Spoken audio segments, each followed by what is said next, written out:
Es saprotu, dzirdēju šausmas kādi. Ir lente, kad tu nonāc zārkā. Un tad tev izvot vēlreiz ārā un apgāna tavas miesas, izvārot un ieliekot caurumā. Lai tu iznāktu tas ļaunākais no cauruma. Un es slīdu, un pamazām mani paņem roka. Tas nav patīkami jāatzīst. Un es slīdu, un skatos, rekur, mans brālēns! Čau! Man ir priekšā, un kā es rādās vienīgais dzīvais. Visi ir atsaluši, un kā es jūs atsaldāti! Es sāku sabīties, plēva aizvēlu, kas mani klaustra paldies. Jūs zināt, kā ir būt viņas jūrā un pēc tam 3x3 centimetru kārbā? Nezināt. Un es taisos un man ieliek veikala plaukā. Un es domāju, lūdzu, kundz, kaut mani nepaņem. Un iet, protams, ir šausmīgākais, kas var iet.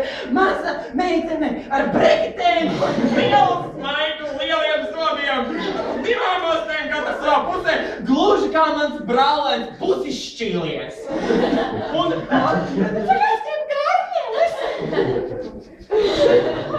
cita kārpu. Es gribu tieši to, ka viens lucina astiekšā.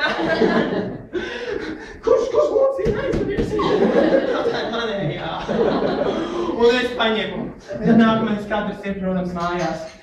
Un attaisās vaļā iepakojums. Man paņem vienu onkuli Senu, manu mazo brāli Lukasu, un arī mana kāta paņem. Man paņem brutāli, un es skatos, un tur burbuļo lejā. Vai jūs zināt, kas ir elle? Jā, tas ir 100 grādi pēc Celsija katlā. Un es krīt iekšā pelē, un viss dzīvi man krīt garām. Visi zivs un delfīni, kas lēca pāri. Un man pirmais skats, kad iznāca ārā un ieraudzīja aizvis pārojamies. Skaistākais, kas var būt. Un es iekrītu ūdenī, džakūzī, kā saka.